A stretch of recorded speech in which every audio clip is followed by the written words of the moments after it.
Today's video is going to be an honest look as to why you cannot rank up. And if you are serious about ranking up and wanting to get better, I am going to set up some rules to begin with that I need you to follow as you watch along. The first rule is I ask you to watch and look at yourself, your past games, and your mentality, and you compare as you go. The next rule, do not make excuses. You will find times where you'll want to make excuses, please don't. The last rule is that you understand I am saying these things coming from a place of wanting the best for you. I do not say these things to offend you or upset you. Now, I know this seems to set this video up for a weirdly dark subject and seems like it's not going to be all fun and friendly, but the plan for this video is to basically explain to you in all honesty where you're going wrong. I am not going to sugarcoat anything. I'm going to be blatant in the hope that it gets through to you and makes improvement for you that little bit easier. One of the things I see most in people is something we are all guilty of, which is blame. The choice to blame your teammates when a mistake is made, blame an opponent for bumping, blame the servers for being laggy. We have all done it, it is a part of every game you play. But where you make a far greater mistake is when you look for ways to blame those around you while also simultaneously disregarding your own mistakes in the process. Players tend to have a sort of power complex while in a game, feeling as if they are the best player on the field, and while a goal might have been conceded because of them, it ultimately comes down to their teammate not performing to the standard that they expect.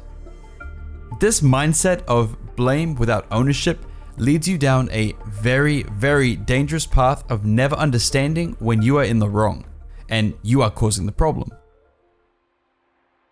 You might be in a situation where your action 2 or 3 steps before you get scored on leads to the domino effect that results in the goal. If you hadn't hit the ball away for no reason, the other team wouldn't have got it for free, leading them to dribble down the field and score on your teammate. If you hadn't gone for boost while you had a decent amount, your teammate would have had enough boost to challenge as the first man and wouldn't get beat, leaving you in a 2v1 which then gets you scored on. Understand that while you might not be the goalkeeper or the last man at the time, your actions or lack of actions a few steps before the goal might have been the reason the goal was scored. And the best way to figure this out is to watch replays. Go to when a goal was scored and then go 20 seconds back. Follow yourself and see what you could have done to prevent it before the lead up even happened. Blame is everywhere in this game, but eliminating blame from your mindset and looking at each of these situations as a frame of what could I have done to prevent this is going to help you much more in the long run than just saying, well, my teammate should have got that, that's not my fault. Now, this channel is built on the foundations of over 100 tutorial videos, highlighting different forms of training and ways to improve mechanics. But what needs to be explained to those of you who do follow this channel and those of you who take advice from others is that while flashy mechanics are fun, you need to train the basics. And where many of you go wrong is you refuse to train what you know is useful because you deem it to be boring. Some things that are essential to your gameplay are overlooked and replaced by things like flip resets and air dribbles. And yes, I understand I can personally take some of the blame for that as I often show myself going for these kind of shots. But if you find yourself stuck in a rank or you are someone that says, I'm plat 3 but I can double flip reset, you need to understand that yes, while that's great, there's still a reason that you're in plat 3. If double flip resets were enough to get you out, you simply wouldn't be plat 3. So, look at your gameplay, isolate your mistakes, and really take in what you should be learning. If you miss a few shots in one game, try a shooting training pack. If you struggle to hit the ball in the air, work on your aerials and car control. But do not turn around and tell me that you have mastered aerial control and don't need to work on it when you are sitting below the Supersonic Legend level. Because you have not. You are blatantly lying, and I'm gonna be real, no one believes you. Hitting a flip reset once doesn't mean you can flip reset. Hitting the ball in the air 5 times out of 10 doesn't mean you can aerial. Yes, you are in the air, and yes, sometimes you hit the ball. But if you go up for it 10 times in a game and only hit it half the time when you aren't under pressure, you still have a very long way to go.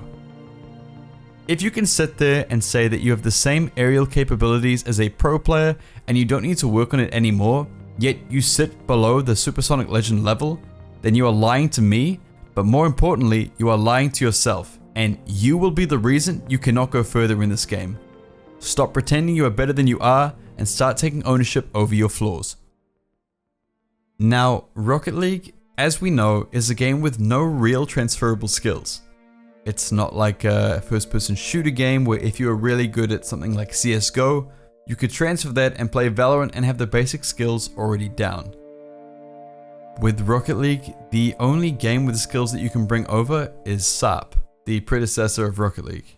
But even still, I doubt too many of you played it, and if you did, I doubt you're still in those lower levels, so this won't really be aimed at you. With that being said, players tend to struggle when they first start with Rocket League. It's inevitable, and the mistake I see many people make is looking for shortcuts instead of understanding that it is a long-term game. Every single thing in this game comes from training and practice, and while some of these things might only take a few attempts before it clicks, other things take a lot longer. So when I read comments like, "I can't air dribble, help me," I ask, well, how long did you train for? And the response is never a good enough response to warrant someone actually thinking that this player won't learn it. More often than not, you just are not patient enough and you haven't trained for long enough. A good example of this are my 100-hour videos. I come out at the end of those still needing to work on a lot, and yet there are people commenting, "Doesn't work, I don't get it," after 3 hours. Yeah, you're right. It doesn't work when you refuse to actually put the time in. You cannot sit there, watch a video of someone train for 100 hours, and then pretend your 3-hour training session is enough to say something like, "Yep, didn't work." No, you're just lazy. I'm sorry to say it, but you cannot find a shortcut to mastery. You can't sit there and complain because you don't understand something without first putting in adequate time to learning it. If you were to put in 100 hours into aerial training, even though you haven't mastered by the end, you will have still learned something. And you can then use that new knowledge to further improve and work on what you know you have left to train. Make sense? If you give up without ever learning anything, you just haven't trained enough. Might be a little complicated. The best example I can give you right now is that I am learning wall reads. Am I good at them? No. Do I still practice them every day? Yes, of course, that's how you learn. Through practicing, I have managed to hit a few in training and have since learned that using the underside to get a slight touch rather than going for the nose of my car for a much more powerful touch will often lead to much more accurate touches. Now, using this knowledge, I train more and more using the underside and over time get more used to turning and rotating my car that way and making the lineups much smoother. Training always comes down to learning things step by step. Trying to learn a new mechanic all at once will frustrate you. Instead, don't take shortcuts, break it down and put the time in. A quick one that I see way too much and is actually one that kind of bothers me is, "I can't do this because of my controls." I saw this recently on one of my training pack shots, which was literally just jumping and boosting at the same time. Okay, well, here's two options for you. Either change your controls to make everything accessible for you because jumping and boosting is essential, or stop making excuses. There are so many different control layouts even at the pro level. If having jump on X and boost on circle is the reason you can't jump and boost, then ask yourself why Squishy has the exact same controls. It's doable, you just don't want to admit the reason is because you aren't good enough yet and haven't trained hard enough yet. Stop making excuses or you will never progress. The last thing I want you to do when you get into a game with a Smurf, see it as the perfect opportunity to watch over the replay and give yourself the easiest way for you to understand and realize where you are making mistakes. I see a lot of people talking about Smurfs and blaming their lack of progression on Smurfs, and yes, I understand it is incredibly frustrating and there is nothing you can do in those situations in the moment. But to spin it around and make it a good thing, save the replay. Watch it back from their point of view and look for those holes in your defense that allowed them to score. You might be completely outclassed, but you can still pick up certain things from their gameplay that you can then bring into your own. You are allowed to get upset at Smurfs, but I would advise against it and instead try to see everything as a learning opportunity. Remember, at the end of the day, your rank does not matter. You will get out eventually if you work hard enough. Losing 100 MMR today means nothing because once you improve and you get rid of some flaws, you slowly gain MMR. And then all of a sudden, you're back up 100 MMR where you were at the beginning. And then a few days later, you're up another 50 MMR. It's all about playing the long game. If I got annoyed every time I lost a game in Diamond and I started to blame everyone and not work on training, I wouldn't have broken through to Champ. And then Grand Champ. These things didn't come immediately though. I have thousands of hours for a reason. And so, if you want to improve, start really looking to improve. Instead of looking at every obstacle as a reason as to why you are stuck, look at it as the next thing to work on. I promise you, over time, with this kind of mentality, you will get there. So, reaching the end of the video, I hope you stuck to those 3 rules I gave you at the start.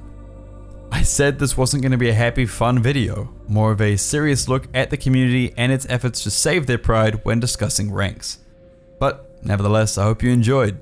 I look forward to reading the comments. I feel like I might have made some people a little unhappy with this one, but also felt it was time to call out the excuses and hopefully help some people realize that they can improve if they stop making those excuses. Here's hoping, I guess. Anyway, that's all from me. I'll see you next time.